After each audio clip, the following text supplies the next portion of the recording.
Hello friends, तो क्या आप भी प्लान बना रहे हैं केदारनाथ जाने का? तो अगर आप केदारनाथ जाने वाले हैं तो ये वीडियो को ज़रूर देखिएगा और प्लीज़ आखिरी तक देखिएगा। इससे आपको सभी जानकारी जो मिल जाएगी ताकि आप किसी भी प्रकार की परेशानी में ना फंसें।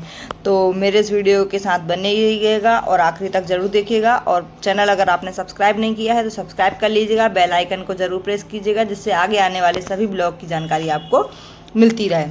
तो दोस्तों, आज हम आपको जो है केदारनाथ लेके जाने वाले हैं। तो उत्तराखंड के 4 धामों में से एक और पंच धामों में से एक, पंच केदार में से एक केदार और 12 ज्योतिर्लिंग में से एक ज्योतिर्लिंग ये जो है। तो यात्रा शुरू करने से पहले हम आपको बता देते हैं कि आपको कैसे जा सकते हैं।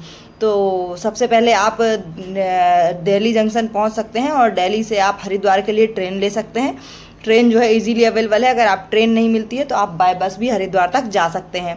और हरिद्वार से ऋषिकेश के लिए भी आपको ट्रेन मिल जाएगी। अगर आप ट्रेन नहीं मिलती है तो वहाँ से भी आपके लिए बस अवेलेबल है, प्राइवेट टैक्सी अवेलेबल है या शेयरिंग टैक्सी भी यहाँ पर आसानी से आपको मिल जाती है। हमने जो है वो पर्सनल टैक्सी बुक कर ली थी जिसमें कुछ ने 5 से 7 हज़ार रुपये तक का किराया जो है आपको लग जाता है। शेयरिंग टैक्सी में आपको 1,000 रुपये से 1,200 रुपये प्रति व्यक्ति का जो किराया है वो लग सकता है। और अगर आप चाहें तो बस से भी जा सकते हैं। बस का किराया 1,000 रुपये प्रति व्यक्ति पड़ता है। तो आपको जो है बाय बस या जिससे भी आप जा रहे हैं उससे आपको जो है सोनप्रयाग तक पहुंचना होता है। सोनप्रयाग से जो है आगे की यात्रा हम केदारनाथ की शुरू कर सकते हैं। तो मैं आपको बता देती हूँ कि यहाँ जब हम पहुँच जाते हैं सोनप्रयाग तो यहाँ से हम आपकी यात्रा जो है शुरू कर सकते हैं।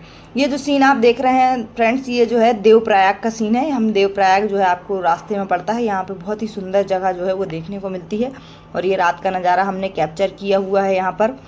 और अगर आप फ्रेंड जब केदारनाथ जा ही रहे हैं तो हमको जो है ऑनलाइन रजिस्ट्रेशन करवा लेना चाहिए।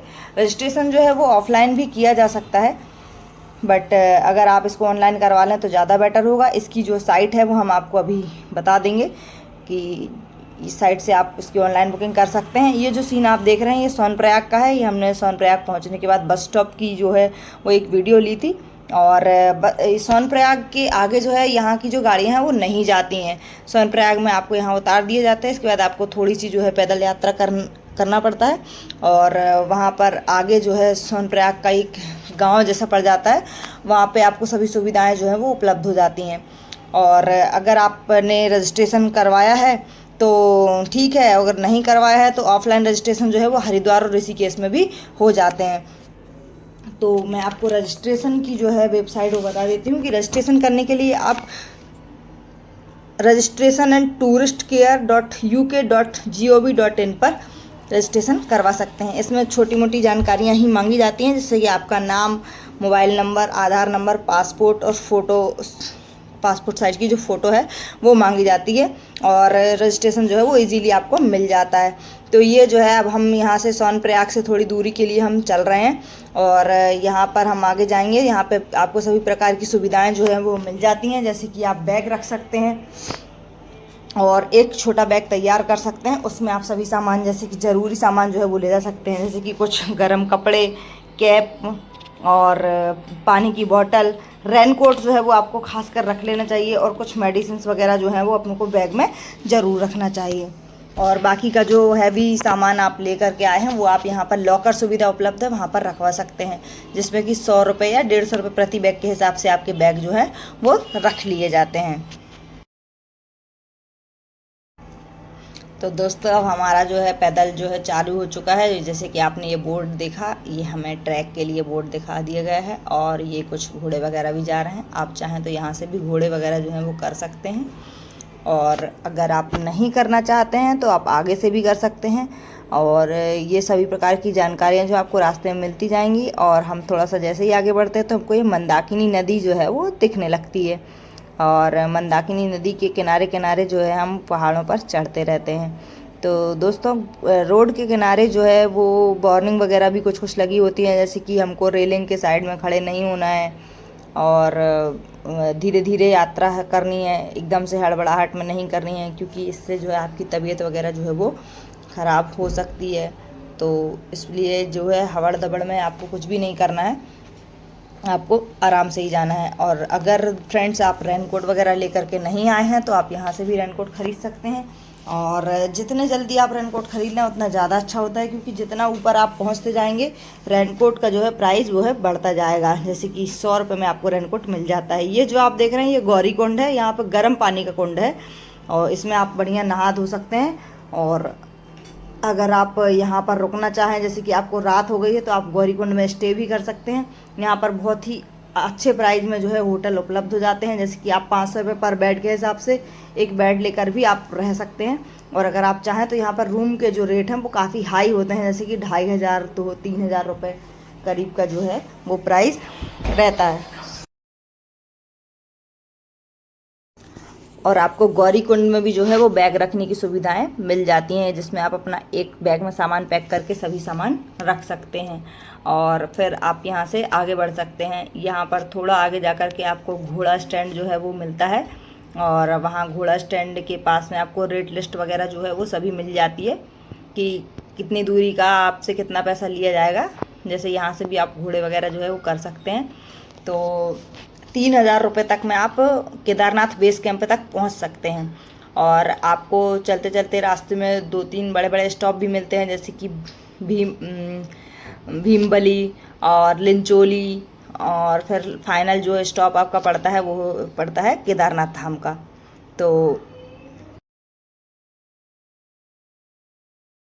तो आप चाहें तो यहाँ से घोड़ा वगैरह जो है वो ले सकते हैं, लेकिन हमने तो जो है पूरी यात्रा को पैदल ही किया था। पैदल करने में जो सुकून है वो कहीं नहीं है। तो दोस्तों, वैसे यहाँ पर दूरी को लेकर काफ़ी कन्फ्यूजन बनी रहती है। कोई बोलता है 16 किलोमीटर है, कोई 18 बोलता है, कोई 20 बोलता है, कोई 22 किलोमीटर बोलता है।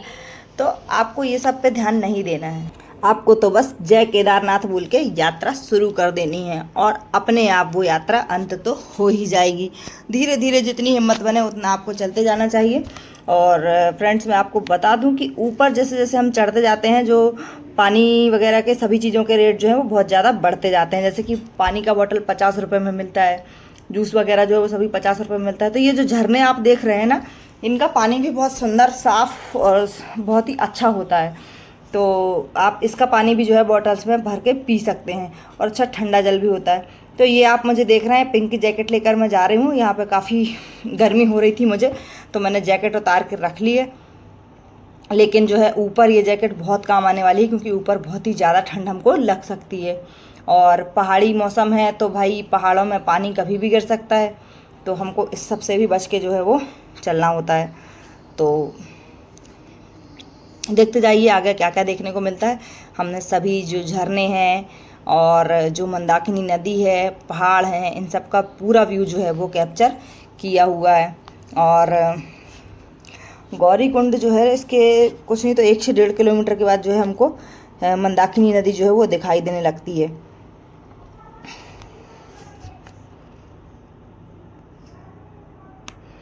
तो फ्रेंड्स, हम जो है जब ऊपर चढ़ाई कर रहे होते हैं तो हमको एक लाठी की जो है वो उसकी भी ज़रूरत बहुत ज़्यादा पड़ती है।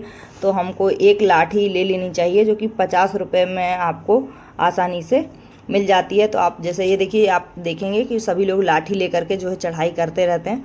तो हमको लाठी लेकर चढ़ने में जो है थोड़ा सा ईजी पड़ता है, और जब हमको ज़रूरत पड़ती है सहारे की तो हमारे बहुत ही ज़्यादा काम आती है। तो हमको एक लाठी जो है वो ज़रूर लेनी चाहिए। वैसे जिस दिन हम यात्रा करने के लिए पहुंचे थे उस दिन एक छुट्टी पड़ गई थी, तो उस समय पे बहुत ही ज़्यादा तादाद में यात्री वहां पर पहुंच गए थे, जिससे दर्शन करने में हमको काफ़ी कठिनाई हुई। तो पूरा पंजाब, हरियाणा, दिल्ली, मुंबई, चंडीगढ़, ये सभी जगह के लोग वहां पर पहुंच चुके थे। तो बहुत ही ज़्यादा दिक्कत हुई, काफ़ी भीड़ का सामना हमने किया, लेकिन जो है यात्रा करने में बहुत ही अधिक मज़ा आया। जैसे कहते हैं ना, यात्रा के बाद जो मंजिल पहुंचने के बाद यहाँ जो केदारनाथ मंदिर के पास हमको सुकून मिलता है वो कहीं नहीं मिलता है। तो हम तो बहुत ज़्यादा थक चुके हैं अभी भी, लेकिन हम फिर भी कंटिन्यू चल रहे होते हैं। ये जो है भीमबली का स्टॉप हमें पड़ा है, और यहाँ से हम जो है फिर आगे बढ़ेंगे। और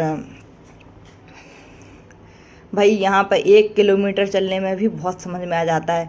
काफ़ी खड़ी खड़ी चढ़ाइयाँ हैं, और कई बार 2 रास्ते भी हमको देखने को मिलते हैं, लेकिन हमें जो इजी लगे। जैसे कि कुछ रास्ते लंबे होते हैं लेकिन चढ़ाई वाले नहीं होते, और कुछ रास्ते चढ़ाई वाले होते हैं लेकिन शॉर्ट होते हैं। तो आपको जो रास्ता बेटर लगे आपको वो पकड़ लेना चाहिए। तो मुझे तो जो इजी लगा वो मैं पकड़ते हुए चलती गई। तो आप भी बस चलते रहिए, चलते रहिए, चलते रहिए, मंजिल अपने आप पहुंच जाएंगे मंजिल तक, बाबा आपको बुला ही लेंगे। और अगर मन में श्रद्धा हो तो भगवान जो है आपको बिल्कुल बहुत आसानी से वो रास्ते को जो है पार करा देते हैं। मंदाकिनी नदी गई, बहुत ही सुंदर यहाँ पर जलप्रपात बना हुआ था जिसके ऊपर ब्रिज बना था। इस जलप्रपात पर खड़े होकर हमने काफ़ी ज़्यादा आनंद लिया और फ़ोटो वगैरह खिंचाई। ये मेरी फ्रेंड है, इसके साथ में गई थी हाय करते हुए। तो ये जो जलप्रपात है इसके हमने काफ़ी नज़ारे लिए, अच्छे से देखा और इसके बाद हम फिर आगे बढ़ गए। और दोस्तों यहाँ पे खाने के लिए जैसे ककड़ी है, खीरा जैसे बोलते हैं हम, वो मिल जाती है 50 रुपये की प्लेट। और आप चाहे तो मैगी भी खा सकते हैं, मैगी भी 50 रुपये प्लेट मिल जाती है। कभी कभी हो सकता है उसके रेट भी बढ़ जाते हैं, 70 रुपये भी कर देते हैं। और ऊपर खाने पीने की जो है वो थोड़ा सा बहुत समस्या हो जाती है, तो अपने साथ जो है ड्राई फ्रूट वगैरह जो है हमको रख लेने चाहिए। जैसे कि हमको काजू हुए, बादाम है, किशमिश है, और हो सके तो मिक्स ड्राई फ्रूट के पैकेट वगैरह जो है वो हमको रख लेने चाहिए। इससे जो है हिम्मत बनी रहती है, क्योंकि खाने पीने की खास कुछ इच्छा होती नहीं है और यहाँ पे कुछ अच्छा मिलता भी नहीं है। सिर्फ आपको जैसे छोले चावल वगैरह मिल सकते हैं ऊपर, और मैगी से ही काम चलाना पड़ जाता है। और जो है बॉटल भी पानी की सबसे ऊपर पहुंचने के बाद 70 रुपये तक की बॉटल पानी की, एक बिस्लरी की हमको मिलती है। तो भाई इस सब चीज़ों की जानकारी हमको रखते चलना चाहिए। और अगर आप चाहें तो फ्रेंड्स पालकी भी कर सकते हैं, घोड़ा भी कर सकते हैं, जो कि 3000 रुपये में आपको ऊपर तक छोड़ देता है। तो हम यहाँ पर केदारनाथ बेस कैंप पहुँच चुके थे और हमने यहाँ पर टेंट ले लिया है। और टेंट लेने के बाद हम जो है रात के दर्शन करके आए भगवान केदारनाथ के, और फिर हम सुबह दोबारा दर्शन करने के लिए वहाँ पहुँच गए। तो ये हमारे टेंट का एरिया है। और यहाँ पे हमने देखो हेलीकॉप्टर सर्विस भी देखी। हेलीकॉप्टर सर्विस के लिए भी आप रजिस्ट्रेशन करवा सकते हैं पहले से, तो आप हेलीकॉप्टर के द्वारा 2 घंटे के अंदर जो है वो दर्शन करके वापस लौट सकते हैं। तो हमने जो है पैदल यात्रा की थी, तो हमको 1 दिन आने में लग गया और 1 दिन हमको जो है जाने में लग जाएगा। और हमने बढ़िया दर्शन किए हैं बाबा के। और ये जो है हिमालय का पहाड़ दिख रहा है, जो सफ़ेद सफ़ेद आपको दिख रहा है, ये बहुत ही सुंदर दृश्य होता है। और यहाँ पर बहुत ही ज़्यादा ठंडी थी, गलन वाली ठंडी। तो यहाँ पे आपको ग्लव्स वगैरह भी जो है वो पहनने पड़ जाते हैं, और 2-2 जोड़ी मोजे कम से कम आपको पहनना पड़ सकते हैं। तो कृपया इस चीज़ का ध्यान रखें कि ग्लव्स, मोजे वगैरह जो हैं वो एक्स्ट्रा में लेकर के जाएं। और गर्म पानी की व्यवस्था आपको मिल जाती है, तो 100 रुपये की 1 बाल्टी पानी आप लेके नहा सकते हैं और फिर दर्शन के लिए आप जा सकते हैं। यहाँ पर एक टोकन काउंटर भी होता है, जहाँ पे आपको टोकन लेना पड़ता है दर्शन के लिए, जो कि फ्री ऑफ कॉस्ट है, बट रजिस्ट्रेशन दिखा के लेना पड़ता है। तो ये हम पहुँच गए हैं केदारनाथ मंदिर। ये हम केदारनाथ मंदिर का आपको नज़ारा दिखा रहे हैं। और यहाँ पर बहुत ही ज़्यादा भीड़ थी, जिसकी वजह से हमको दर्शन करने में काफ़ी समस्या हुई, लेकिन दर्शन हमने कर लिए। ये है केदारनाथ मंदिर के पीछे रखी हुई भीमशिला। तो ये वही भीमशिला है जिसकी वजह से बहुत बड़ा एक तूफान आया था, जिसकी वजह से हमारे मंदिर को कुछ भी नहीं हुआ था। इसी भीमशिला के द्वारा हमारे मंदिर को सेव किया गया था, ऐसा कहा जाता है कहानियों में। और आज भी मतलब ये मंदिर सुरक्षित है उस भीमशिला की वजह से। और ये जो है भगवान केदारनाथ मंदिर का नज़ारा हम आपको दिखाते हुए, और यहाँ पर हमारी केदारनाथ यात्रा ख़त्म होती है। अगर आपको किसी भी प्रकार की और जानकारी चाहिए हो तो कमेंट में ज़रूर बताइएगा, और अगर पूछ लीजिएगा और मैं उसका जवाब आपको ज़रूर दूंगी। और please happy journey, stay safe, और एक बार ज़रूर केदारनाथ जाइएगा। हमारे जाके आने के बाद दूसरे दिन ही ये बर्फ़बारी हुई थी, जिसका वीडियो मैंने आपके लिए प्ले किया है कि कितनी सुंदर बर्फ़बारी।